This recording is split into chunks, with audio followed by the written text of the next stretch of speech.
Também quero dizer que as dúvidas, elas podem ser mandadas no chat do YouTube e que durante a palestra, conforme for andando, eu posso ir interrompendo a Carla para tirar as dúvidas de vocês. Então, agora eu vou apresentar a nossa palestrante, Carla Giovana Bastos, é graduada em Biomedicina pela Universidade Federal do Rio Grande do Sul, é mestre em Ciências Biológicas e Fisiologia pela Universidade Federal do Rio Grande do Sul, está cursando doutorado pelo programa de pós-graduação em Fisiologia na Universidade Federal do Paraná e possui experiência na área de reprodução assistida e embriologia. Então, Carla, mais uma vez, muito obrigada pela tua presença aqui e nesse momento eu te passo a palavra. Boa noite, pessoal. Eu que agradeço o convite, Júlia. Então, como a Júlia falou, isso aí eu tenho alguns anos já de experiência, tanto na área clínica quanto na área acadêmica, que também trabalho com reprodução assistida. E então, minha ideia hoje aqui para conversar com vocês vai ser passar, então, um panorama geral dessa área de reprodução assistida, né?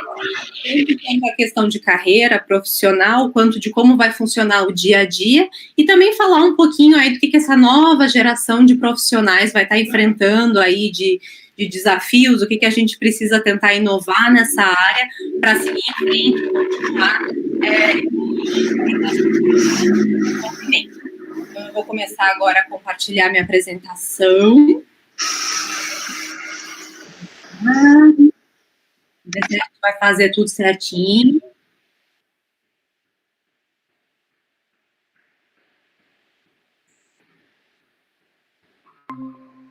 Aqui, tá compartilhando, Júlia? Tá sim? Então tá. Vou começar então, pessoal. Bom, então como eu falei, né, quando a gente pensa em reprodução assistida, eu acho que a gente acaba aqui instantaneamente pensando em infertilidade, né, e realmente, a grande parte, a maioria dos nossos pacientes que vão procurar, buscam as clínicas para procurar o tratamento de reprodução assistida, eles são pacientes que apresentam algum grau de infertilidade. E para a gente caracterizar essa infertilidade, determinar tanto dentro da reprodução assistida quanto de forma de saúde geral, o que a gente define como infertilidade, né? Vai ser, então, o casal que tentou coito, então, com frequência, sem uso de nenhum contraceptivo e não obteve uma gestação de sucesso. Né, o que seria essa gestação de sucesso? Então, a gente tem uma gestação saudável que resultou em bebê em casa, o nascimento de uma criança saudável também.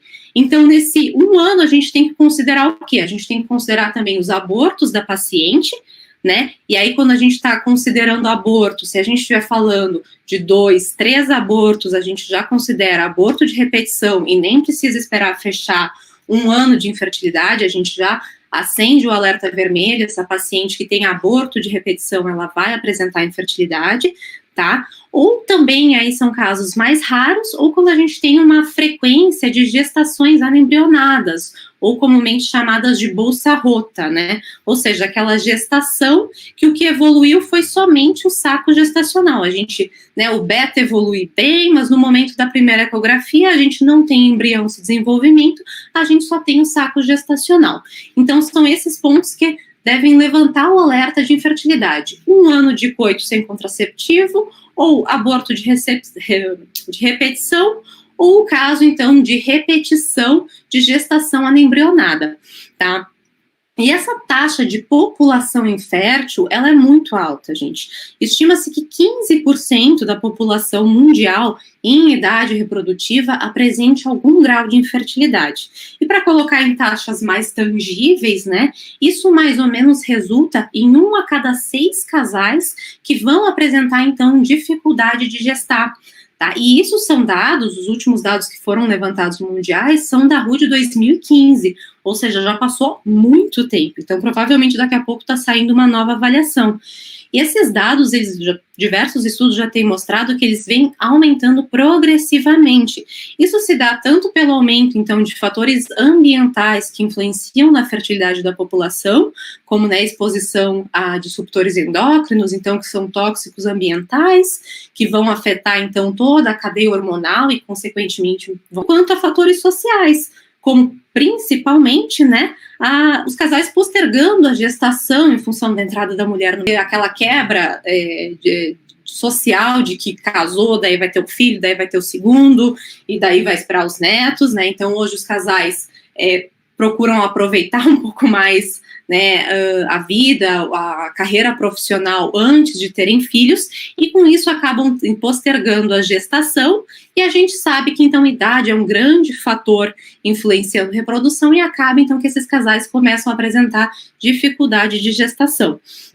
Tá? E isso, todo esse crescimento de infertilidade se reflete nos números que a gente tem de procura às clínicas de reprodução assistida. Esses são dados, então, do Cisembro do ano passado. O Cisembro, então, é o reporte de todos os dados. As clínicas de reprodução, elas precisam passar todos os seus dados todo ano para a Anvisa, tá? Para a nossa agência regulatória, né? E eles fazem um compilado que se chama o Cisembro. E a gente tem, então, aí as taxas de casos, de ciclos realizados a cada ano, tá? E a gente percebe um progressivo aumento das taxas, dos números de casos que acontecem no Brasil, tá? Tendo ali um aumento, às vezes, de quase 10 mil casos. Tá, e eu não trouxe os dados, mas a gente tem a abertura de mais ou menos 15 clínicas por ano no Brasil de reprodução assistida. Então, é um mercado que está crescendo muito a cada ano, tá? E que isso está gerando muito emprego e está gerando, então, uma oferta aí, tornando essa área de reprodução assistida muito quente para o mercado profissional, tá? E, então, como eu comentei anteriormente, a gente vai ter, então, como grande responsável hoje desse aumento, tá, o número de gestações acima dos 40 anos, tá, em mulheres. A gente tinha ali, então, em 98, a gente tinha mais ou menos uma estimativa de que um pouco mais de 40 mil mulheres estavam gestando acima dos 40 anos, e hoje, em 2018, então 20 anos depois, foi observado um aumento absurdo desse número, então de mais de 80%, onde cerca de mais de 90 mil mulheres gestavam após essa idade. E isso gera uma demanda muito grande para as clínicas de reprodução assistida. Por quê? Porque essas gestações tardias, tá, elas vão gerar ou, né, uma criopreservação de gametas, esse procedimento vem aumentando com o tempo, mas ainda é a menor taxa de procura, que o que acontece? Então, essas mulheres decidem ali nos seus 30 anos, 35, bom, eu não quero ter filhos agora, mas eu quero preservar a minha fertilidade. Eu sei que vai ser mais complicado gestar quando eu estiver mais velha, então eu quero garantir ali a minha gestação futura. Então, elas procuram uma clínica de reprodução e fazem o congelamento desses óvulos, preservando a sua fertilidade, tá? Mas isso ainda é a nossa menor demanda. A maior está dentro dos tratamentos de reprodução assistida mesmo, buscar ICSI, FIV, tá? Por quê? A gente sabe que com o passar do tempo, os nossos óvulos também envelhecem, então uma mulher de 40 anos tem óvulos de 40 anos, isso acarreta em problemas genéticos nesse óvulo que vão passar para o embrião e vão resultar em problemas de reprodução. E aí a gente vai ter que tratar isso dentro da reprodução assistida. Ou até mesmo a gente tem uma queda do número de óvulos que essa mulher tem disponíveis para reprodução, ela pode, então, estar sofrendo de uma insuficiência ovariana e não tem mais o óvulo para reproduzir, tá? E aí, nesses casos, a gente vai normalmente passar, então, aqui para recepção de óvulos, ou seja, essa paciente, ela vai receber de uma doadora óvulos para poder gestar o seu bebê, tá? Então, essas gestações tardias aumentaram muito a demanda das clínicas de reprodução assistida. E também, aí mais aqui nos últimos 2, 3 anos, a gente... Oi? Não estão passando? Opa, peraí. Não? Oxe. Jura? Opa, peraí que eu vou então parar a apresentação e compartilhá-la de novo.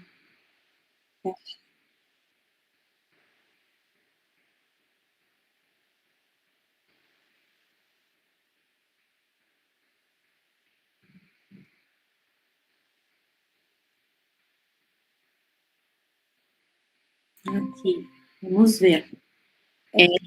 Agora tá indo? Vocês acham que é bacana? Eu vou dar uma voltadinha aqui, então, só para mostrar para vocês aqui o gráfico que eu estava me referindo, tá? Do Cisembro, que acabou que vocês ficaram imaginando, então, ele, né? Então, aqui a gente nota um aumento das clínicas de reprodução assistida, tá? desculpa, não das clínicas, mas do número de casos, tá? Então, de 2012 a 2018. Aí eu tô passando aqui só para a minha imagem da relação de gestação acima de 40 anos, né, do aumento que a gente teve em 20 anos. Aí das gestações tardias, né, então que gera uma demanda para as clínicas em criopreservação de gametas, tratamento de reprodução assistida e a recepção de óvulos. Aí tá passando direitinho, Júlia? Tá sim. Tá sim? Tá certo. E então, aí agora, nos últimos anos, tá? Uma demanda que está surgindo, então, é em função da dissociação de reprodução assistida com infertilidade. Né? Normalmente, como eu falei para vocês no início, a gente faz essa associação, se o casal procurou uma clínica de reprodução, é porque a gente tem infertilidade, e nos últimos anos, então, a gente está quebrando essa associação que existe, tanto com as preservações de fertilidade, tá? Quanto com os casais que buscam uma clínica, que hoje, então, a gente tem a tecnologia para isso, para evitar a transmissão de uma doença para a prole. Tanto doenças hereditárias, como, por exemplo, fibrose cística, ou doença de Huntington, coisas que a gente pode pegar, então, com análises genéticas no embrião, tanto quanto doenças infecciosas. De repente, um dos parceiros é soropositivo para HIV, e quer garantir que a gente não tenha, né, que não passe para prole, então a gente pode fazer essa seleção dentro da clínica de reprodução assistida.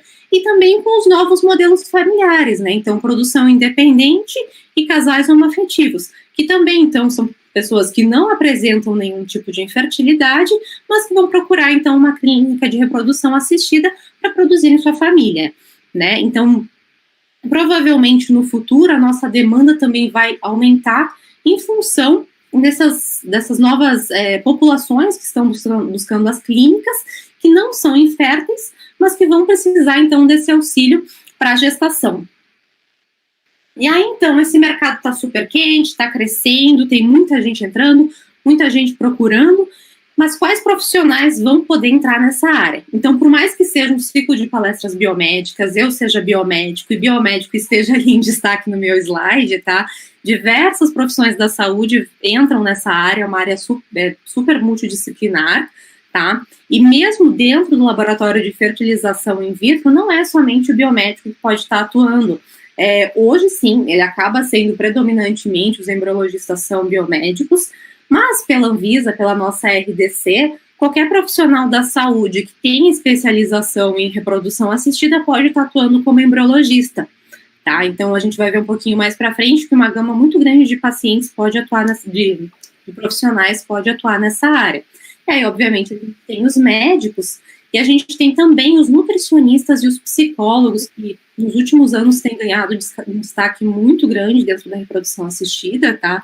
Os psicólogos, principalmente, então, com os novos modelos familiares e com as gestações acima de 40 anos, então, para essas pacientes de gestações tardias, principalmente as que vão fazer recepção de ócitos, né, para lidar, então, é uma decisão difícil, então, é importante que elas tenham um acompanhamento durante esse período e também para as doadoras, porque também é uma decisão que, né, pode trazer dúvidas, receios, então é importante que a gente tenha um psicólogo acompanhando esses casais, tá? E claro, também de forma diversa para todos os casais que estão buscando reprodução assistida, porque a gente sabe que, por mais que a gente tenha evoluído, ainda existe um tabu muito grande em cima da infertilidade, né, os casais ainda se culpam muito um ao outro por causa de por que a gente não está conseguindo ter um filho, as mulheres não se sentem mulheres suficientes se não são mães, então a gente sabe que tem muito trabalho psicológico que a gente precisa fazer aí para quebrar esse tabu e para a gente ter uma discussão mais aberta. E os nutricionistas, porque nos últimos anos muitos trabalhos têm mostrado a influência dos fatores ambientais, como eu discuti anteriormente com vocês, alterando a fertilidade da população e também influenciando nos desfechos do próprio ciclo de reprodução assistida. Então, os nutricionistas hoje, eles atuam juntamente com os médicos durante o tratamento dessa paciente para alterar a alimentação, alterar o estilo de vida e prevenir, então, que esses pacientes se exponham ainda mais a fatores que podem prejudicar o ciclo ou prejudicar a infertilidade que eles apresentam. Tá? Então, a gente tem diversos profissionais que vão estar atuando E agora a gente vai discutir, então, as fases, mais ou menos, de um ciclo de tratamento de reprodução assistida e que profissionais vão estar atuando em cada uma dessas fases, tá? Então, deixa eu tomar uma aguinha. Primeiramente, a gente vai fazer uma investigação de causa, né, nesses pacientes. Então, por que eles estão na clínica, né, eles estão na clínica, obviamente, para gestar ou para preservar sua fertilidade, mas por que eles precisaram procurar esse serviço? Nessa etapa, então, nós teremos os médicos, os psicólogos e os nutricionistas atuando com o casal ou somente com ou a mulher ou com o homem em casos de produção independente, tá? Ou de preservação de fertilidade. Então, esses profissionais que vão estar atuando nesse momento, nesse primeiro passo, e aí a gente está falando, então, de avaliar tanto a infertilidade masculina e feminina, quando a gente está falando de um casal, né, obviamente, e aí a gente tem diversos fatores que podem estar influenciando na busca por esse tratamento, tá? E a idade, como a gente falou, ou, né, também um novo modelo familiar, e aí a gente pode ter diversos fatores de infertilidade que vão levar à decisão de qual tipo de tratamento que esse casal ou essa pessoa vai estar realizando dentro da clínica de reprodução. Para infertilidade masculina, tá? Normalmente é um pouco mais simples o processo de investigação, os exames são mais simples, e acaba que normalmente a gente vai estar falando, então, de uma contagem reduzida, tudo se resume a uma contagem reduzida, uma motilidade reduzida de espermatozoides, tá? Mas isso pode ser ocasionado por fatores genéticos, imunológicos, ou, de repente, uma alta fragmentação de DNA, se esse paciente tem uma exposição, de repente, a tóxicos ambientais, acaba afetando a carga genética desse gameta. Já na infertilidade feminina, os nossos maiores responsáveis aí por infertilidade são endometriose e síndrome de ovário policístico, tá? E aí a gente entra agora com a idade, que vem crescendo progressivamente, como maior responsável, então, de procura dessas pacientes por clínicas de reprodução assistida. E aí, ok, a gente descobriu qual é a causa que está trazendo essas pessoas à clínica de reprodução. Então, agora a gente vai, então, escolher um tratamento e, normalmente, a maioria desses tratamentos vai ocasionar um processo que a gente chama de protocolo de estimulação, tá? Aí, nessa etapa, a gente vai ter o médico e enfermeiro atuando com esses pacientes. O que é esse protocolo de estimulação? Para pacientes que vão fazer, então, um tratamento de reprodução assistida de alta complexidade, que são os tratamentos que a gente vai ver a diferença deles um pouquinho mais para frente, mas só para adiantar, os tratamentos de baixa complexidade são aqueles que não envolvem procedimentos invasivos, tá? Então, por exemplo, a inseminação intrauterina. Todos os outros vão ser alta complexidade, que são os tratamentos onde a gente vai pegar tanto gameta feminino quanto gameta masculino. A gente vai estar trabalhando com os dois. Então, o protocolo de estimulação, ele busca obter um número maior de ócitos, que é a nossa célula limitante dentro de um tratamento de reprodução assistida.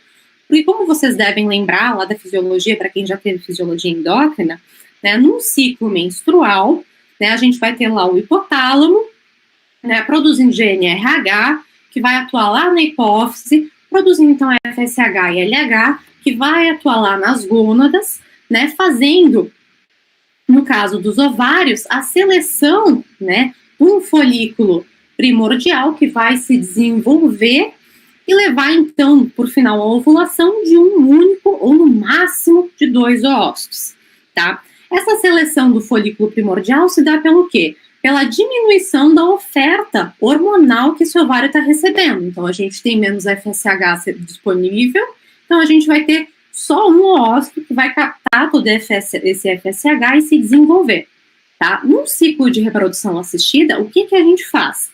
A gente vai bloquear esse eixo do hipotálamo, hipófise e gônada, tá? Normalmente com o antagonista GNRH, a gente vai lá, vai bloquear esse eixo e vai ofertar, né, vai administrar na paciente hormônio exógeno, FSH, LH.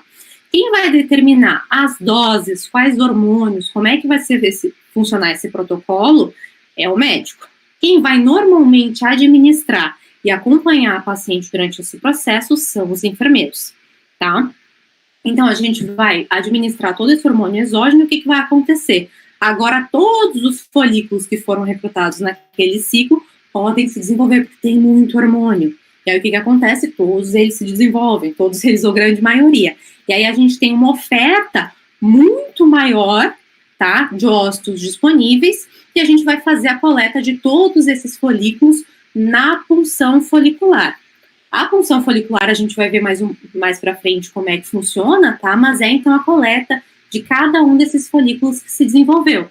E vai ser o próximo passo de um tratamento, tá? Então, o procedimento clínico são os próximos passos, e eles vão ser, então, obrigatoriamente realizados por um médico ginecologista ou urologista, mas sempre especializado em fertilidade. Os procedimentos, todos os procedimentos que acontecerem lá dentro de um bloco cirúrgico, tá, vão ser obrigatoriamente realizados pelo médico, tá?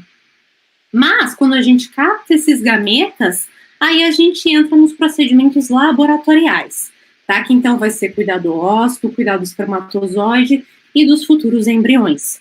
Quem vai ser responsável por essa tarefa são os embriologistas.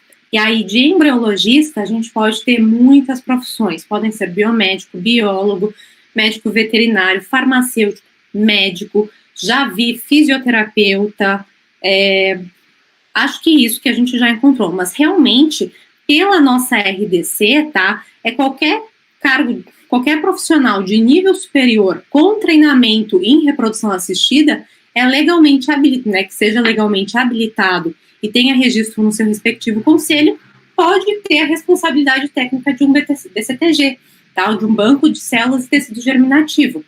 Então, para atuar como embriologista, normalmente vai ser mais fácil se você tiver uma graduação dentro da área de saúde, mas a princípio é qualquer profissional de nível superior especializado em reprodução assistida. O mercado também encara assim, mais ou menos, tá? Para ser sincera, a gente acaba normalmente selecionando biomédicos, biólogos, farmacêuticos e médicos veterinários, tá? O pessoal a geração mais antiga que tinha, assim, uma gama muito maior, então a gente via fisioterapeuta, via médico, via enfermeiro, então via uma gama maior de profissionais atuando dentro do laboratório, mas não existe um empecilho pela nossa RDC de que qualquer profissional da área da saúde atue dentro do laboratório de reprodução assistida, tá certo? E aí, ok, agora eu vou entrar, então, essas são as etapas, falando um pouquinho dos profissionais, né? E aí, então, agora vamos falar de quais tratamentos vão ser realizados dentro da reprodução assistida. Eles normalmente são divididos em categorias pela sua complexidade, tá? E daí a gente vai ter os de baixa, média e alta complexidade. Os tratamentos de baixa complexidade, o tratamento de baixa complexidade é o coito programado, tá? Que hoje, depois vocês vão ver, ele nem entra mais muito dentro da área de reprodução assistida, porque qualquer ginecologista pode estar realizando esse tratamento. Coito programado, na realidade, é só um monitoramento do momento da ovulação, tá? E aí é recomendado, então, o coito naquele período, né? Então, é acompanhado com ecografia e se determina o melhor período, então, para o casal ter coito, para obter uma gestação, então, né, uma sincronização entre a ejaculação, a chegada do espermatozoide lá no útero e a ovulação, tá? Mas aí o que acontece? Hoje, já com tanto tratamento que a gente tem, acaba que a gente já exclui dessa gama de tratamentos o coito programado e considera, então, baixa complexidade a inseminação intrauterina e de alta complexidade todos os procedimentos de fertilização in vitro, tá? Sejam eles as injeções intracitoplasmática ou a FIV clássica.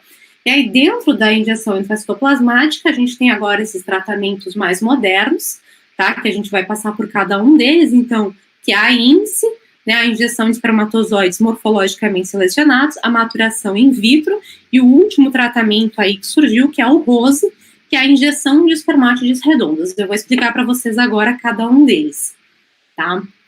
Então, um tratamento de baixa complexidade, a inseminação intrauterina, a gente diz que é um tratamento não invasivo, porque ele consiste de 3 etapas, tá?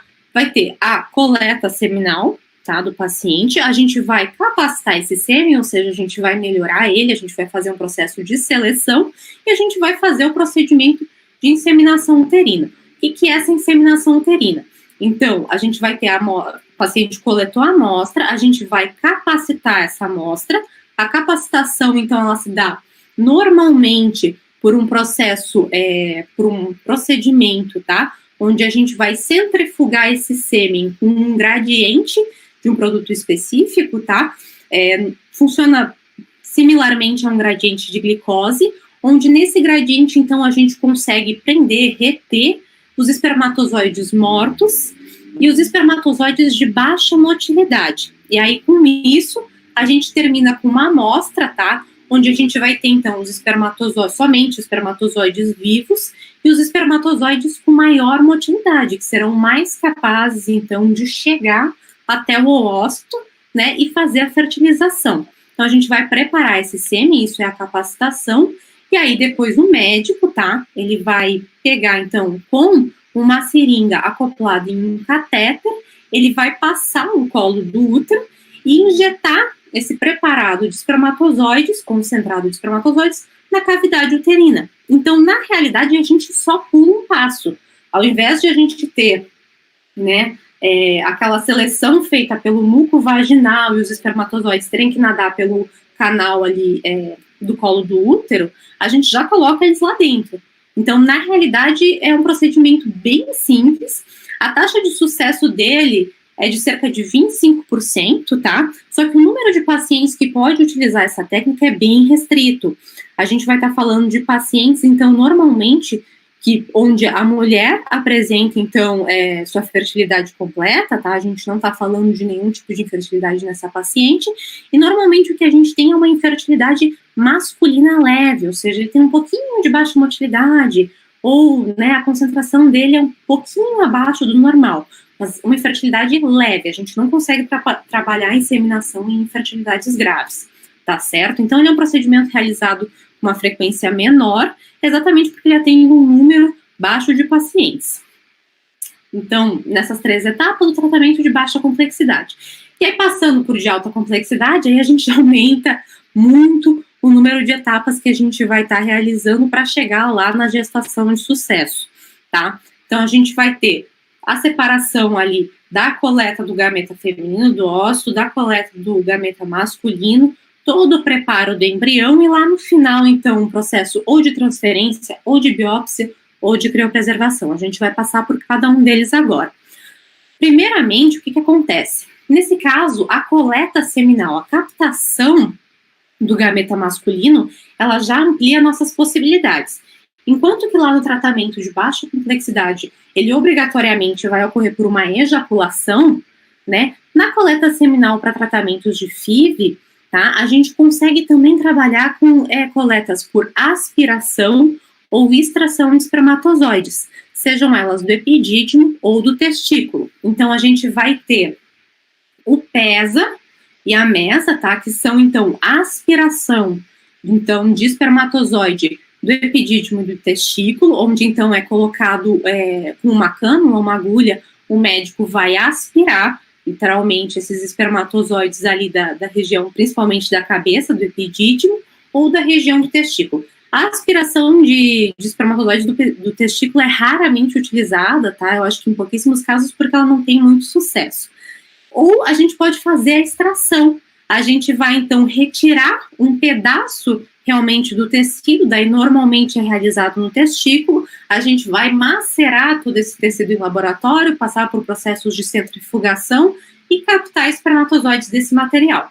Isso a gente normalmente vai fazer em pacientes, então, que tem alguma oligospermia severa, tá? Ou pacientes, então, com ejaculação retrógrada, ou seja, né, o material seminal, ele retorna para o canal, né, então ele não ejacula, ou pacientes que têm alguma zoospermia obstrutiva, ou seja, o material do ejaculado não apresenta nenhum espermatozoide, mas ele ainda produz normalmente esses espermatozoides, tá?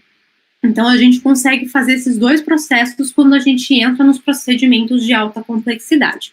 Daí, ok, a gente coletou esses espermatozoides, né?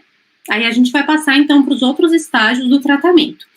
Aí o nosso gameta feminino, a gente passou lá pelo protocolo de estimulação, essa paciente agora, ela tem um número de folículos muito maior, então aqui a gente tem nessa imagem ecográfica a imagem de um ovário com vários folículos, todas essas bolinhas pretas são folículos desenvolvidos, e aí o que vai acontecer no dia da punção é que o médico com uma cânula ecográfica e tem uma agulha acoplada, ele vai acessar o canal vaginal, perfurar o final do canal e acessar os ovários e coletar, então, o líquido que tem dentro de cada um desses folículos, tá? Esse líquido, ele vai ser captado em um tubo de coleta simples, que vai ser levado para o laboratório, e aí o embriologista vai procurar essa imagem aqui em verdinho, tá? Vai procurar os oócitos, que nesse caso ainda vão vir com toda aquela camada de células da granulosa, tá? Então vem o oócito, aqui no meio essa bolinha mais escura,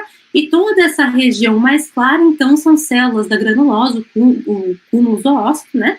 Então, a gente vai procurar isso durante o processo de coleta de oócitos. Tá tudo certo? Estão me ouvindo bem, pessoal? Tá passando bem os slides? Tudo certinho. Tá tudo certinho. Tá certo. Vamos continuar, então. Aí, ok, a gente tem esses oócitos. Aí, o que a gente vai fazer? A gente pode, caso a gente vá realizar FIV, a gente vai utilizar eles assim mesmo, a fertilização clássica, e eu vou explicar por quê um pouquinho mais para frente. Mas caso a gente vá fazer o procedimento de ICSI ou todos aqueles tratamentos um pouco mais requintados, a gente precisa tirar todas essas células da granulosa. E aí a gente vai passar por um processo de denudação que a gente chama, tá? Então a gente vai tirar a roupa ali do ósseo. Esse processo, ele acontece em 2 fases, tá? Ele passa por uma denudação química e uma denudação mecânica. A denudação química, ela acontece com ácido hialurônico, ou seja, se vocês já tiveram embriologia ou já viram em físio, o espermatozoide carrega esse ácido, carrega, então, hialuronidase na cabeça, tá? E ele consegue fazer a digestão, então, dessas células para passar até o ósseo. E a gente, então, faz essa retirada com a mesma substância dentro do laboratório. Aí, depois que a gente termina a denudação química, a gente está ali com bem pouquinhas células retidas ao redor do ósseo, e aí a gente vai fazer uma denudação mecânica, com uma pipeta bem fininha, a gente vai raspar essas células para ficar só o ósseo mesmo, que é só nosso gameta ali de interesse, tá? E aí, com isso, a gente vai fazer um processo de seleção desses ósseos. Porque o que acontece? Como a gente recrutou um número bem grande de folículos lá no início, né, e a gente deu hormônio para todos eles se desenvolverem, é tipo um pé de fruta. Não quer dizer que tudo que veio é bom, tá? Então, o que acontece? Nem todos esses ócitos vão se desenvolver até o estágio de metáfase 2 que a gente precisa para realizar o procedimento. Então, a gente vai poder observar que a gente vai receber nessa amostra ócitos que ainda apresentam vesícula germinativa, como esse primeiro aqui que a gente observa que tem um buraco ali no meio, então ainda em prófise, ou ainda em metáfase 1, que a gente não teve a extrusão do corpúsculo polar, tá? Ou aí em metáfase 2, que são os ócitos que a gente se interessa e que normalmente são o maior número dentro de um ciclo de reprodução assistida, tá? E aí que tem, então, a gente consegue visualizar ali o corpúsculo polar, a extrusão do primeiro corpúsculo. Deixa eu achar aqui meu outro. Tá? E aí, a gente vai escolher, então, qual tratamento a gente vai utilizar para fertilizar esses gametas, tá? Aí, como eu falei, a gente tem a fertilização in vitro clássica. Nessa fertilização in vitro clássica, a gente pula aquela etapa de retirar as células da granulosa. Por quê? Porque ela é um procedimento simples. A gente captou o gameta feminino, a gente capacitou o gameta masculino, e aí o que a gente vai fazer é colocar eles em uma plaquinha de cultivo, com meio de cultivo, os ócitos e os espermatozoides capacitados, e a gente vai permitir que essa fertilização aconteça de forma natural. Então, quem vai quebrar todas aquelas células da granulosa é o próprio espermatozoide, tá? Então, a gente vai deixar acontecer a fertilização, no dia seguinte a gente vai observar, e aí a gente vai ter mais ou menos essa imagem aqui, um monte de espermatozoide e o nosso ócito ali no meio, tá? O clássico, nesse caso de imagens, para vocês reconhecerem se foi fertilizado por FIV clássica ou algum procedimento de ICSI, é que no caso de uma fertilização clássica, a gente vai ter essa imagem aqui. A gente vai ter o ócito fertilizado, e aí a fertilização a gente observa, então, com a presença desses dois pronúcleos, desses dois olhinhos vesguinhos ali no meio do ócito, a extrusão do segundo corpúsculo polar, perdi de novo meu pointer, tá aqui, então a exclusão do segundo corpúsculo polar, e a presença de espermatozoides ainda aderidos à zona pelúcida, tá? Porque o que acontece? Vários estão tentando entrar, mas somente um vai conseguir. Só que os outros, eles normalmente acabam ficando aderidos ainda à zona pelúcida. Então, isso representa, né, uma fertilização in vitro clássica, a imagem de uma fertilização in vitro clássica. Mas, esse procedimento a gente só consegue utilizar quando a gente tem uma fertilidade masculina muito boa, quando nossa amostra de sêmen tem uma concentração, uma motilidade alta, tá? Porque o que acontece? Esses espermatozoides vão ter que ter a capacidade ainda de fazer todo o processo de fertilização por conta própria. Então, a fertilidade masculina tem que estar garantida nesses casos. Caso ela não esteja, tá? A gente vai passar para os processos de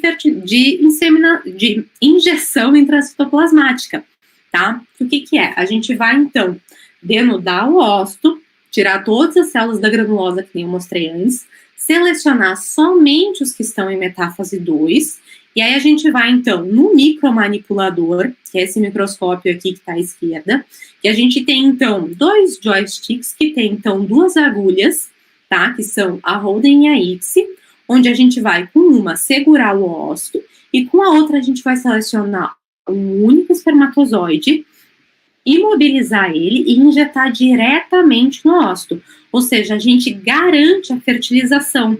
Pelo menos a gente garante que teve a entrada de um espermatozoide dentro daquele ócito.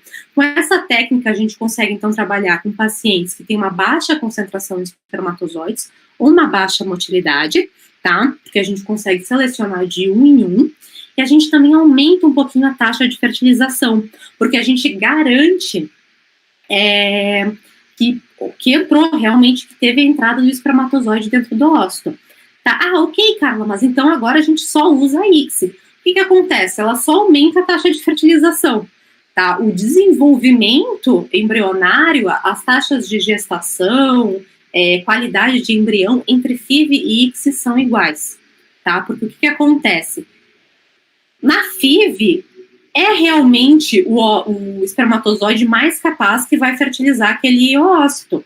Agora, aqui na ICSI, a gente escolhe por morfologia, a gente escolhe por motilidade, mas a gente não sabe a carga genética desse espermatozoide, se ele era capaz de fertilizar. Então, por causa, a gente aumenta a taxa de fertilização, mas não quer dizer que aquele espermatozoide era realmente capaz de levar o embrião adiante, tá? Por isso que as taxas acabam se igualando. Aí, depois disso, a gente teve, então, aprimoramentos da técnica de ICSI para a gente ir trabalhando com outros tipos de infertilidade, tá? E aí entrou a injeção de espermatozoides com seleção morfológica, ou a INSE. Às vezes se fala também em injeção de alta magnificação. O que acontece? A INSE é exatamente a ICSI, a única diferença é que a gente trabalha com uma lente de aumento maior no microscópio para a seleção de espermatozoides, tá? Então, vocês têm uma imagem comparativa do que a gente vê aqui na ICSI, então, os espermatozoides bem mais pequenininhos, a gente consegue ter uma ideia morfológica, mas ainda baixa, e na INSE a gente vê tudo desse espermatozoide, a gente consegue ver vacúolo, todos os formatos de cabeça, algum defeito de peça intermediária, então a gente tem uma observação muito maior. Existem ainda algumas contradições, existem estudos que dizem que não aumenta a taxa de fertilização ou de sucesso de gestação com essa técnica, tem estudos que dizem que é a melhor técnica para pacientes, então, com infertilidade masculina, mas assim, a gente ainda não tem uma revisão que tenha batido o martelo, a gente tem algumas revisões, mas elas também são contraditórias, tem algumas clínicas que usam, tem algumas clínicas que não usam, enfim. Mas é uma técnica que existe e está aí disponível para os pacientes. Daí a gente tem a evolução um pouquinho, que é a maturação in vitro. O que acontece com a maturação in vitro? Todo esse protocolo de estimulação, tá, que a gente faz, de administrar hormônio exógeno para as pacientes, e fazer com que elas desenvolvam diversos folículos, apresentam um risco, dependendo do tipo de infertilidade da paciente, principalmente para as pacientes que apresentam síndrome de ovário policístico. O que é a síndrome de ovário policístico? São aquelas pacientes que apresentam um ovário com vários cistos, ou seja, que elas apresentam normalmente um número de folículos maiores do que a grande maioria das pacientes. Síndrome de ovário policístico é uma síndrome muito maior que isso, mas resumindo aqui para a nossa explicação, para entender a técnica.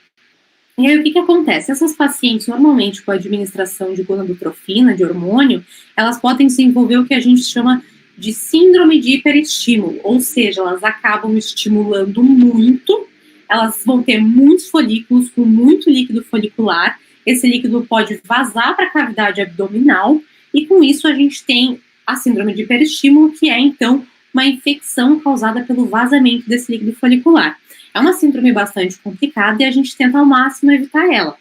Para garantir que isso não aconteça, surgiu a técnica de maturação in vitro, que depois também passou a ser usada para as pacientes que não podem ser estimuladas por causa oncológica, então pacientes com câncer de mama que não podem receber mais hormônio, ou pacientes muito jovens, né, ou seja, pacientes que precisam fazer preservação de fertilidade no período prévio à puberdade.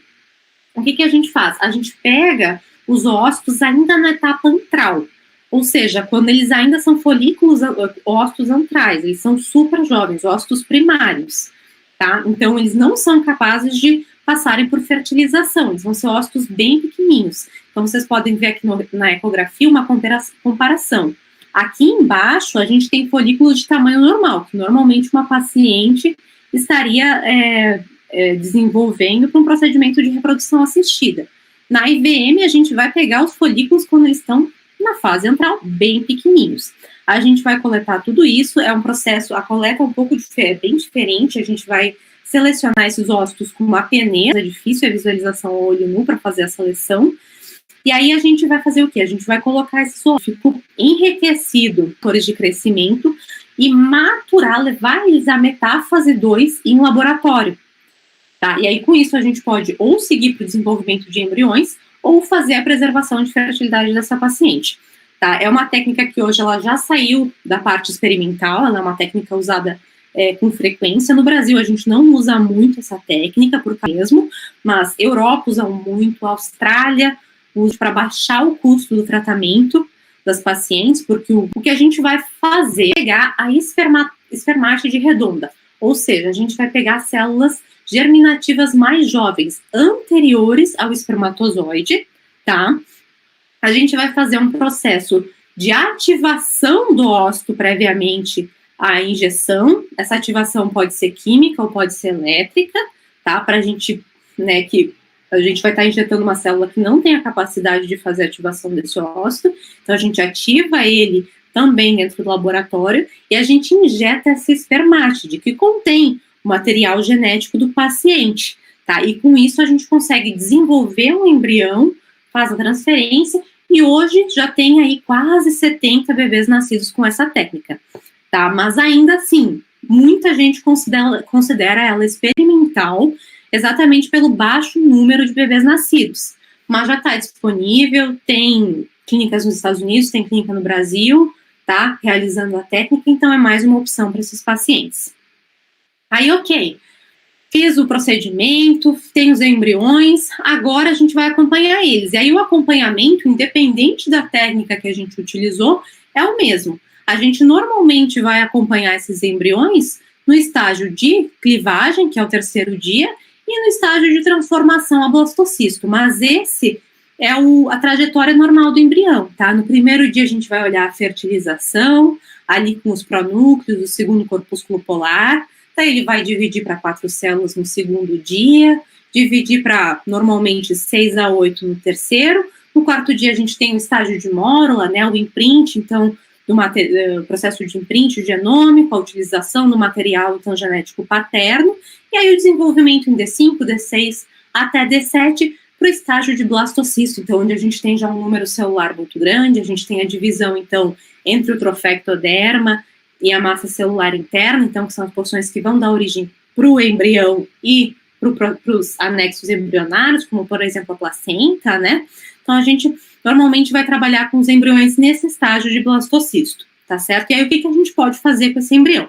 A gente pode transferir, congelar ou realizar a biópsia, tá? A transferência, então, caso a paciente, né, vá transferir nesse mesmo ciclo, ela é feita, então, pelo médico, a gente vai selecionar os melhores embriões, e aí, com auxílio ecográfico e com um catéter, né, ele vai achar a localização correta no endométrio, então, no útero da paciente, para colocar esses embriões, e aí é acoplado uma seringa com um outro catéter, que vai ter também, que a gente vai colocar aí dentro os embriões, um pouquinho de meio, como vocês podem ver nessas imagens. E aí, os embriões são injetados ali no útero, e 12 dias depois a gente vai fazer o beta-HCG, ver se a paciente, se o tratamento inteiro deu certo. Esse é o processo da transferência. É um procedimento super simples, tá? Para as meninas, ele é muito parecido com o exame de Papa Nicolau, exame de colo de útero, tá? Então, é um procedimento onde a paciente não precisa estar sedada, ela pode observar o procedimento, o marido normalmente acompanha, é quase um procedimento, assim, ambulatorial, tá? Aí a gente pode também realizar nesse embrião a biópsia embrionária. O que é a biópsia? A gente vai retirar um grupo de células do trofectoderma, tá? Então, da região que vai dar origem para a placenta, e a gente vai poder fazer análise genética desse embrião. E aí a gente está falando tanto para fazer um screening e evitar, então, síndrome de Down, ou de repente monossomia do 18, enfim, a gente faz um screening cromossômico e evita qualquer tipo de alteração nesse embrião, quanto para a gente procurar alguma doença específica, então fibrose cística, Huntington, alguma coisa que a gente já tenha um histórico familiar que o paciente deseja evitar. Então, a gente normalmente vai fazer o congelamento desse embrião após essa retirada de células, tá? Então, a gente vai fazer a abertura dessa zona pelúcida, vai esperar que esse embrião hernie o material ali do trofectoderma, então que esse material saia para fora, e a gente vai retirar esse grupo de células, e esse grupo de células é enviado para análise, tá certo? E aí, com base no resultado, a gente vai transferir ou não esse embrião no paciente. E aí, a gente normalmente também, após a biópsia, vai fazer o processo de criopreservação, ou se a paciente não vai transferir aquele embrião no momento, tá? A gente pode também congelar tanto o ócito quanto o embrião, mas é um procedimento simples, eles vão ficar congelados, então, numa haste similar a um canudinho, são mergulhados diretamente no nitrogênio líquido, tá? E aí a gente pode manter esses embriões, ou esses ócitos, ou até mesmo espermatozoide, ali por muitos anos, assim. A gente tem trabalhos que mostram embriões congelados até por mais de 10 anos e que ainda se obteve gestação, tá certo? Aí, ok.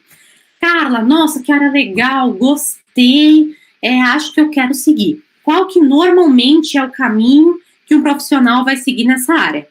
Então, para um pessoal que não quer estar dentro do laboratório, normalmente o que se exige, né, é a graduação na sua área de saúde específica, tá?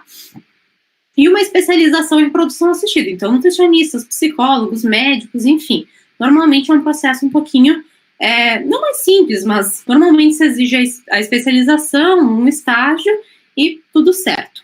O papel agora de quem quer se tornar embriologista, né, que quer trabalhar dentro de um laboratório de reprodução assistida, ele é um pouquinho mais longo, mas mais longo no sentido de realmente se tornar um embriologista completo, um embriologista pleno, que a gente chama, né?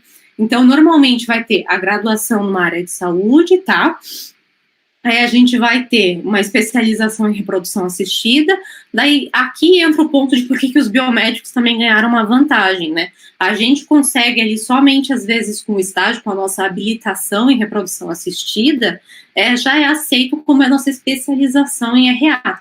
Então, às vezes, não precisa passar por aquele processo de fazer uma especialização fora, passar mais 1 ano, 2 estudando, tá? Então, por isso que acaba que também a gente ganhou uma vantagem aí dentro dos laboratórios de reprodução assistida. Aí, normalmente, depois dessa especialização, vai entrar, então, ou juntamente com ela, né, vai começar a estagiar dentro de uma clínica, e aí vai passar a ser um embriologista júnior, pleno e sênior. Qual que é a diferença entre eles, tá? O embriologista júnior, então, é aquele pessoal que recém saiu do estágio, recém terminou sua especialização, tá? O que ele vai estar realizando dentro da clínica, então, são os exames, espermograma, de repente uma dosagem hormonal ser realizada na clínica, tá? Vai fazer o preparo dos meios, vai auxiliar de forma geral o laboratório, então auxiliar um embriologista pleno ali na ICSI, na punção de ovócitos, mas vai realizar, tem que saber realizar quase todos os procedimentos da andrologia. Então tem que conseguir manipular o sêmen, tá? Aí a gente não está falando de processos tão rigorosos como, de repente, um PESA, né, um MESA, saber manipular essas extrações e aspirações de sêmen, mas preparar um ejaculado para realizar uma ICSI, uma FIV, tem que estar apto. Isso caracteriza um embriologista júnior, tá? O embriologista pleno, aí a gente já começa a considerar, e essas considerações são em relação ao ESHRE e o ASRM, tá? Que são as sociedades, então, americana e europeia de reprodução assistida. A brasileira ainda não colocou muitas características, mas normalmente quando se discute, eles acabam levando em conta os mesmos parâmetros. O embriologista pleno, ele precisa ter 3 anos de experiência em pelo menos 5 dos 9 procedimentos que a gente pode realizar no laboratório. Quais são esses 9 procedimentos? São esses que estão aqui do ladinho. A punção do ócito, a análise do sêmen, a capacitação desse sêmen, as inseminações por FIV e por ICSI, acompanhar esses embriões, transferência, criopreservação e a desvitrificação, que vai pegar aquele ócito, aquele embrião que estava congelado e tornar ele apto novamente para transferência e cultivo no laboratório. Então, 3 anos de experiência em pelo menos 5 e ter realizado pelo menos 50 casos dos 9 procedimentos que a gente tem para realizar dentro da reprodução assistida, tá certo? E aí, para um embriologista sênior, aí a gente vai exigir ou mestrado e doutorado, ou somente mestrado, né? 6 anos de experiência em 5 dos 9 e ter realizado um mínimo de 100 casos em cada uma dessas etapas. E aí agora também as sociedades já estão se atualizando e incluindo, então, 100 casos de biópsia embrionária, que a gente não tem ali na lista, então, mas vai ser o 10º procedimento, né? Então, 100 casos, incluindo os 10 procedimentos, daí colocando junto a biópsia embrionária. Tá? Esse é mais ou menos o caminho que a gente segue dentro do laboratório de reprodução, tá certo? E aí, esses procados, a nova geração de embriologistas ou de nutrição dentro da reprodução assistida, o que eles vão encontrar? Então, o que a gente já tem no momento, mas que ainda está acontecendo e que a gente vai precisar desenvolver melhor, são os congelamentos de tecido. Ou seja, para preservar a fertilidade hoje, o que a gente faz majoritariamente é congelar os gametas, o ócito e o espermatozoide. A gente começou a fazer nos últimos anos a preservar o tecido, então tecido ovariano e tecido testicular. Os resultados já estão bons, mas poderiam ficar muito melhores. Então, ainda existe bastante pesquisa na área. Não são todos embriologistas que sabem fazer congelamento de tecido, mas acredito que em alguns anos vai entrar ali como o próximo procedimento exigido para capacitar um embriologista, tá? Porque é um congelamento muito mais seguro e que, digamos assim, garante muito mais, se a gente conseguir fazer ele com sucesso, a fertilidade da população, tá? E também o desenvolvimento de softwares para análise de embrião. O que acontece? Faz, eu acho que uns 4, 5 anos, tá, que surgiram as estufas time-lapse, tá, que são o quê? Estufas que filmam o embrião o tempo inteiro durante todo o desenvolvimento, gerando um número absurdo de dados e controlando cada etapa, cada divisão celular desse embrião. Tá? Quando isso surgiu, foi assim considerado a revolução dentro da reprodução assistida. Tá? As estufas eram uma fortuna, quase $1 milhão, se eu não me engano, era uma fortuna, todo mundo queria, porque era a revolução dentro do mercado. E aí o que acontece? Um ano depois perceberam que não tinha diferença nenhuma em colocar esse embrião numa time-lapse ou numa estufa normal. A gente não tinha uma maior taxa de gestação, a gente não tinha mais bebê em casa por causa dessa estufa. O que acontece? Não é culpa da estufa, era culpa do software que analisa esses embriões e que avalia qual deles teve o melhor desempenho, tá? Então, o que acontece? Hoje a gente busca melhorar esse software para realmente captar quais são os marcos quais são os marcos mais importantes no desenvolvimento desse embrião, e que esse software possa, de fato, nos dizer, já que a gente tem esse super equipamento, que ele possa nos dizer com mais segurança qual é o embrião que a gente precisa escolher. Tá? Hoje a gente tem, então, aqui eu coloquei uma imagem do EmbryoScope, que é considerado melhor, mas ele ainda não, assim, não justifica o preço que ele tem em aumento de taxa de gestação. Então, ainda se pesquisa muito, tem muito, inclusive embriologista, muita gente da área de tecnologia, estão pesquisando e trabalhando com computer vision, machine learning, para melhorar esses softwares, para a gente conseguir, de fato, utilizar essa potência dessa estufa, porque a estufa é muito boa, realmente, a gente está monitorando o embrião o tempo inteiro, você nunca vai precisar tirar ele daquele ambiente controlado para botar em um microscópio e observar, mas ele precisa nos dizer alguma coisa a mais para realmente valer o investimento.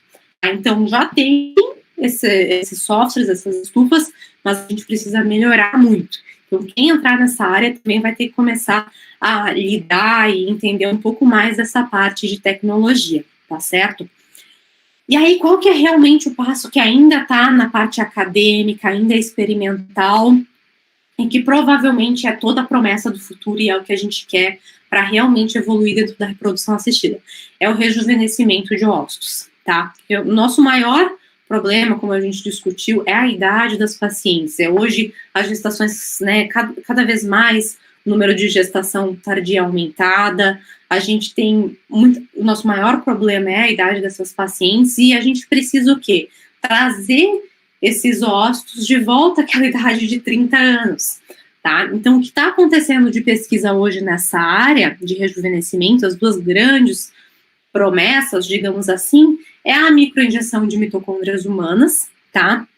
Então, o que acontece? A gente vai fazer um pool de mitocôndria, desse material energético que tem, e injetar no óvulo junto com o momento da injeção do espermatozoide, tá? Tem alguns bebês nascidos dessa técnica, mas ela ainda é experimental, ela tem mostrado bons resultados, mas encontrou um problema. O que acontece? Normalmente, essa injeção era feita com material de doadora, ou seja, se pegava mitocôndrias de uma paciente jovem e injetava dentro de um óvulo de uma receptora. Só que isso começou a ter o quê? A confusão de material genético, né? A gente tinha, então, embriões nascendo com 3 materiais genéticos.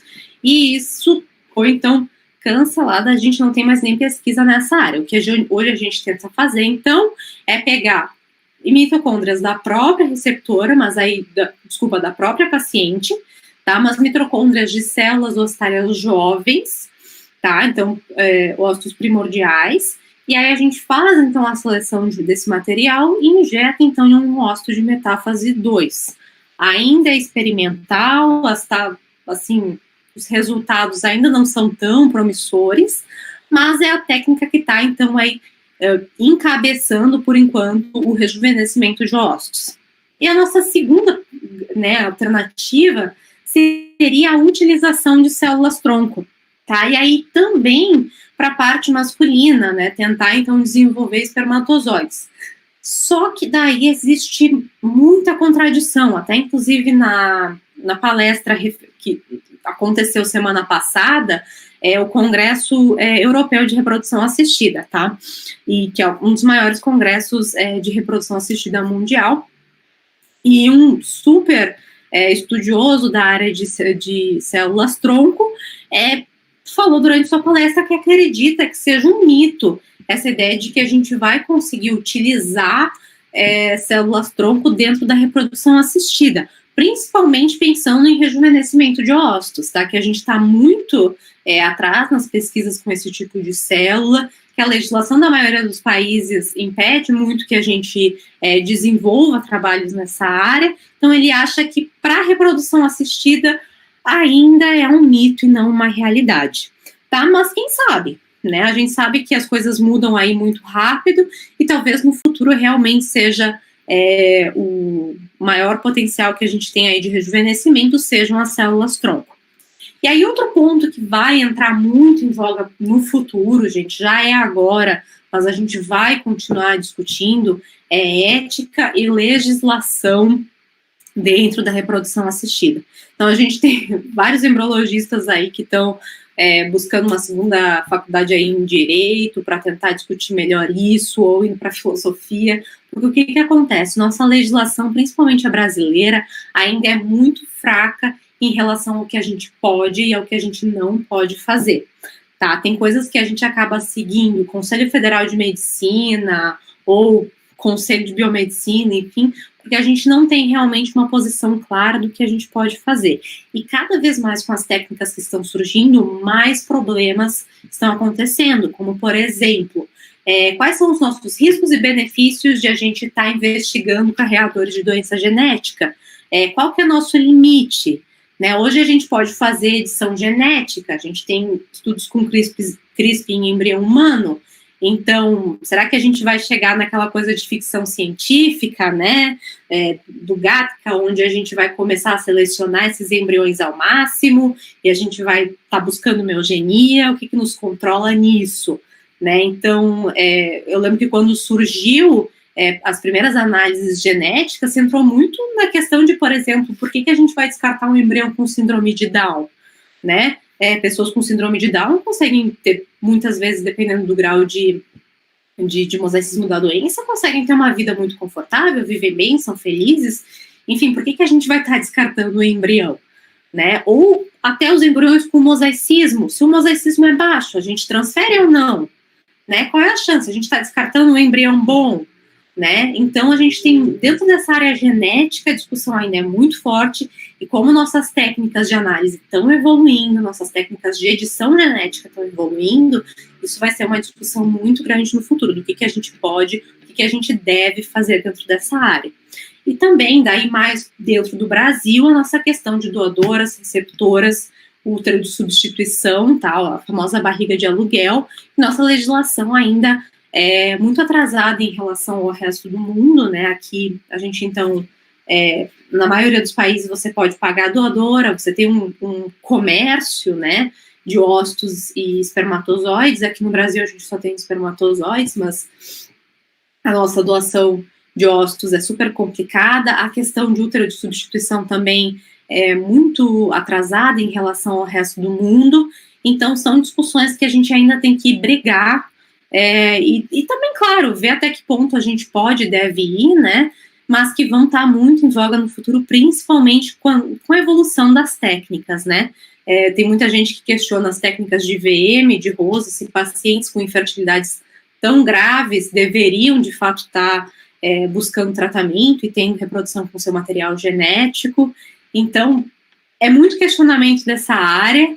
E então eu acho que qualquer profissional que entre aí no futuro tem que estar muito a par e tem que estar brigando junto aí com a Anvisa para a gente melhorar a nossa legislação e saber o que a gente tem que fazer. Até na pandemia foi uma confusão, cada sociedade dizendo uma coisa, a Anvisa dizendo outra, continua o tratamento, não continua. Então a gente precisa tentar tornar a nossa área um pouco mais clara para a gente trabalhar também com mais segurança. Mas de forma geral, pessoal, eu acho que era isso. Tá? Agradeço o convite das meninas, acho que é muito bacana a gente poder continuar compartilhando conhecimento e ciência aí durante esse período, e agora fico aberta aí para qualquer dúvida que vocês tenham. Carla, nós temos algumas perguntas, eu deixei para o final porque ficou melhor que... Tá certo, não tem problema. Primeiro, obrigada pela tua palestra, foi maravilhosa. Obrigada. E a primeira pergunta foi da Júlia Carte, ela perguntou: quais são as limitações da seleção dos gametas? Só pode fazer a seleção no quesito de doenças genéticas? Então, a princípio, sim, tá?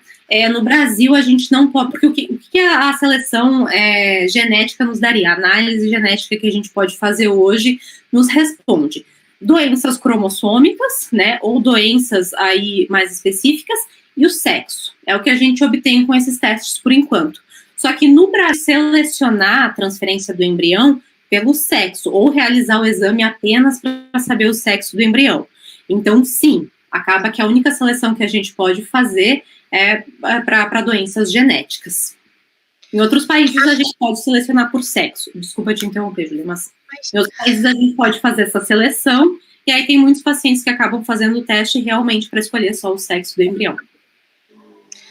A Márcia Novaes perguntou: qual é a chance para se obter um embrião sadio de um casal, ambos com traço falciforme? Quando transplantado numa filha com anemia falciforme, qual a chance de rejeição? Ai, chances eu não sei te dizer. É difícil, tá? Eu realmente não sei te dizer as taxas, mas não são taxas altas, tá? Eu não sei. Eu já acompanhei 2 casos de que foi feito o procedimento para essa causa específica e eles foram muito diferentes. Num foram diversos ciclos, foram mais de 15 embriões para a gente obter um compatível, e no outro ciclo, no primeiro, eu acho que com 5 embriões a gente já conseguiu um embrião compatível. Então, eu confesso que eu nunca li um trabalho que trouxesse essas taxas, mas, assim, fácil não é. A taxa de rejeição, daí, no momento do transplante, é bem baixa, tá? A taxa de rejeição é baixa, mas a taxa de sucesso com a captação do embrião compatível, eu não sei te passar. Tem bastante comentários dizendo: amando essa palestra, mais uma palestrante maravilhosa, muito boa, tô amando. A Júlia Gonçalves perguntou: para quem quer seguir a carreira de embriologista, na sua opinião, quais são os diferenciais que a pessoa deve ter para conseguir entrar nessa área? Então, eu acho que, primeiramente, tem que ser uma semana, tentar negociar qualquer coisa que você conseguir, porque você precisa dessa abertura, tá? Porque é realmente um mercado um pouco chatinho de entrar. Mas se você for proativo e se disponibilizar a funcionar no modelo que a clínica está te disponibilizando, fica muito mais fácil. No momento que as pessoas te conhecem, as suas oportunidades vão aumentar. E aí, em questões, assim, de perfil, vai muito dos embriologistas que já existem na clínica, mas, normalmente, o que se procura são pessoas, assim, mais calmas, que funcionem bem sob pressão, né, um perfil ótimo, né, mas, porque o que acontece? É um trabalho muito fino, né, é um trabalho delicado. Então, a gente precisa de pessoas que saibam reagir em situações onde tudo pode dar, assim, que mantenham a calma em situações onde as coisas dão errado, porque normalmente é a ansiedade do embriologista que pode atrapalhar no momento de um procedimento. E pessoas também que sejam flexíveis, principalmente tanto em horário quanto em método de trabalho. Tá, os horários dentro da reprodução assistida, eles são meio malucos, a gente trabalha em horários que não fazem sentido com uma rotina de trabalho padronizada, a gente trabalha muito final de semana, feriado, tá? Então, essa flexibilidade vai funcionar muito bem, então a flexibilidade de entender também, olha, isso aqui eu não vou te deixar nem encostar, nem olhar, e você está de bem com isso e entender que está tudo certo.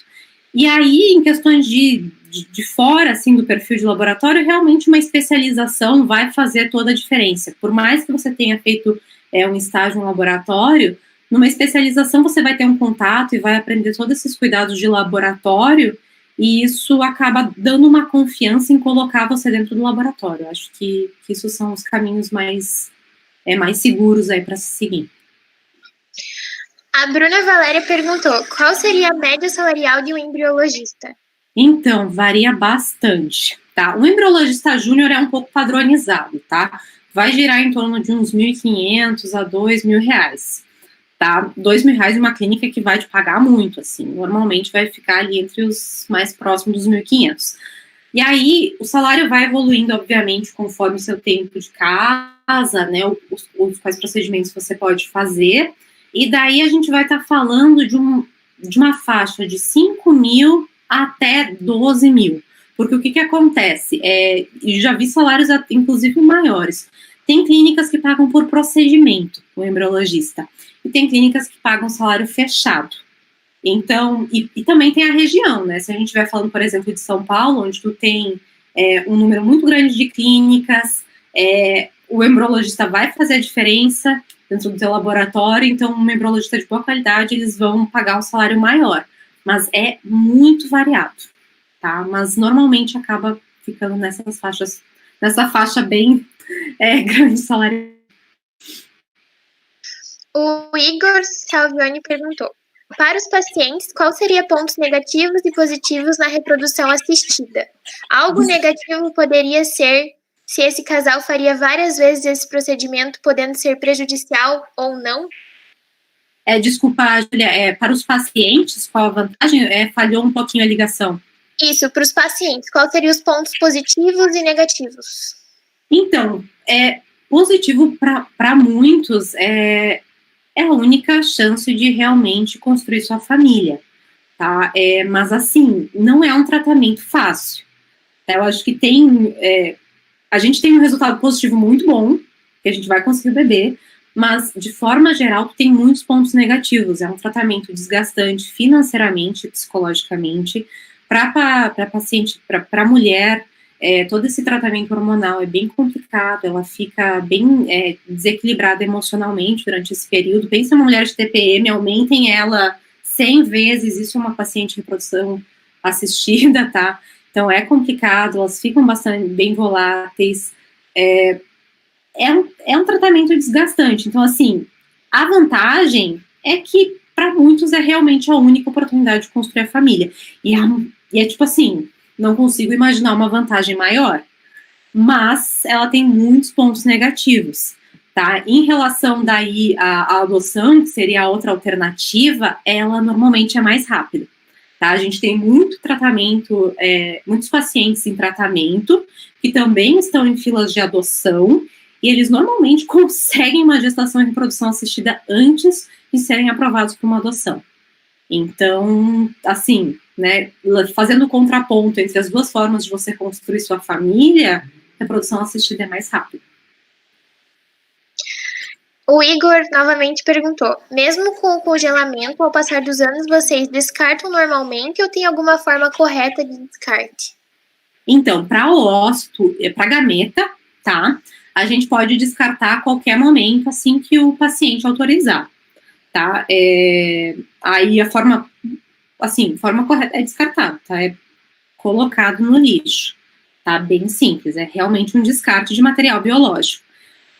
Agora, para embrião, tá? Aí a gente tem que seguir, a gente tem a legislação que recomenda 3 anos de estoque antes do descarte desse embrião, e em relação ao CFM, a recomendação do CFM são 5 anos. Também a gente precisa da autorização de ambos, tá? Tanto da mulher quanto do homem, para que autorizem o descarte desse material. E normalmente a gente tenta oferecer antes a doação desse embrião, ou para pesquisa, ou para outros casais, tá? Então, e às vezes ainda assim, mesmo que a gente, né, vamos supor, né, que a gente tem ali, passou 10 anos, um dos parceiros, dos progenitores, aceitou o descarte, enquanto a gente não tiver tudo certinho, a gente vai manter esse embrião em cultivo, tá? Porque aí a gente entra em questões bem mais complicadas, é uma vida, não é, né, enfim, então aí é bem mais rigoroso. Para descarte de embrião, a situação é bem mais complicada.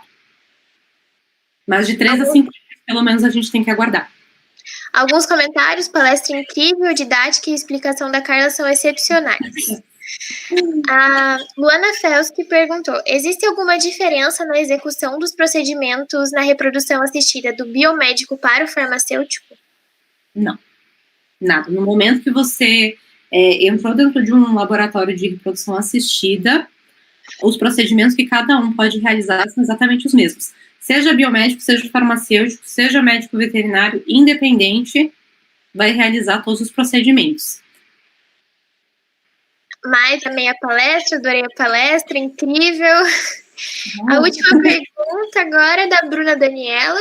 Ela perguntou: você falou sobre o crescimento na área de reprodução assistida referente ao Brasil. O quanto isso tem crescido? O mercado tem sido favorável no âmbito nacional ou mais no internacional, no quesito de trabalhar fora do país?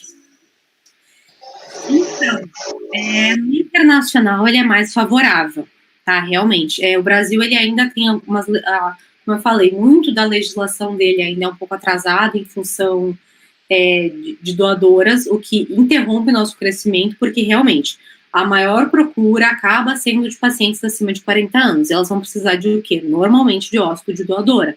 A gente tem uma concentração, um número de ósseos bem limitado. Então, acaba que o mercado internacional, por permitir a doação paga, tem um maior número de ósseos e, consequentemente, consegue atender um número maior de pacientes. Pagam mais também, internacional, tá? A remuneração é melhor e o número de clínicas é muito maior. Isso, claro, falando, né, dos Estados Unidos, países da Europa, enfim. Assim, o mercado, ele com certeza está melhor fora, tá? Mas aí tem a questão de que normalmente você vai ter que passar por todo um processo de tanto de reconhecimento do seu diploma, e aí obrigatoriamente você vai precisar de uma especialização em algum órgão internacional, tá? Ou uma especialização, ou pelo menos a sua certificação, tá? Seja na rede latino-americana, se você for trabalhar ainda aqui, ou na americana, caso, né, no SRM, então nos Estados Unidos, ou na europeia. Aí o processo para se tornar embriologista lá é um pouquinho mais complicado, por causa que você vai precisar da certificação de algum órgão. Mas, sim, o mercado é melhor, não é, quando a gente vai lá para fora. Agora, só meus comentários de palestra incrível, palestra maravilhosa. Mais uma vez, obrigada, Carla, pela tua disponibilidade.